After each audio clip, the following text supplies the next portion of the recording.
your card data is just, oh, it's so slow. Yeah. I'll just end up wanting to like. And you can say, oh, but you can make things happen, but there's only so much you can make happen. Yeah. It's like you really, in the end, if it's not going your way, then you really have to have cards. And you can make your stack disappear is what you can. Yeah, you can make that happen, that's for sure. 70 from Jerry.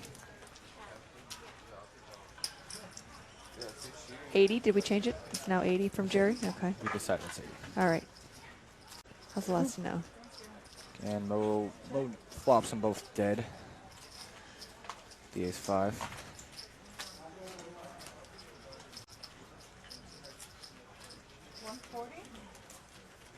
140 is a bet. And sure, Mo can raise it, but it's like you kind of have the board locked in a sense of like your opponent's just going to have like nothing, maybe top pair. And it does like, when you do check raise like this kind of flop, it's a little fishy. So you might get someone to do something crazy. And you know, you don't want to give them like a free look at like Broadway or something like that. And yeah, when you check raise, you get your opponent to do something like this. Now this is kind of what, if you're Mo, this is kind of what you wanted, although like your hand isn't like the nuts, but at this point, you should really probably just call here. Your opponent's probably just bluffing or, you know, has just the nuts, but to re-raise is kind of, you're kind of just losing the action from the bluffs. So I think calling is pretty standard. It seems like, yeah, when you want to protect your hand, but when your opponent three bets the flop like this, it's just clear you have the board locked and your opponent's probably just bluffing more of the time. And if he's not, then he has you crushed, and oh well. But it's no flush draw. You can see Mo is seriously considering that he is beat. He's worried here. Yeah, which kind of goes to his advantage somewhat. If he's planning to not fold the hand, I mean, if you check raise,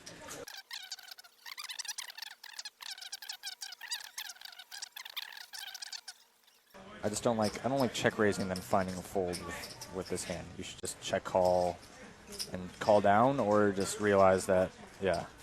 There we go. Yeah. Let's see Jerry. What does Jerry look like with this call? Yeah, I don't know how much of like that was Mo like doing reverse tells and trying to look weak. It was probably like partially like thinking legitimately, and also just.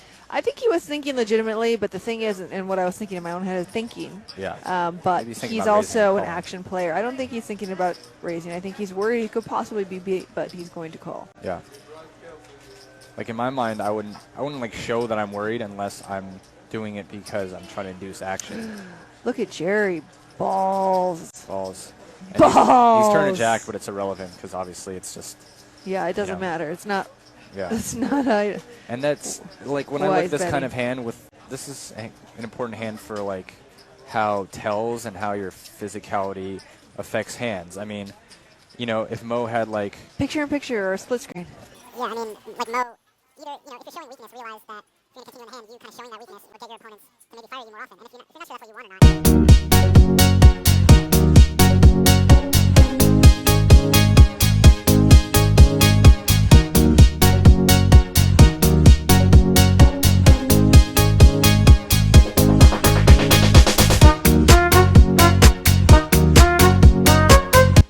Any 10, or like maybe he just turned flush draw and he's betting like this. You just don't want to give him those.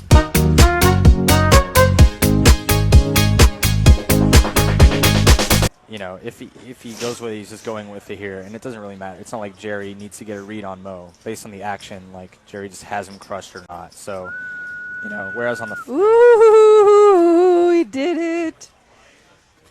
He did it. He did it. Yeah. Mo folded. And I've seen hands like this, and I've just seen where like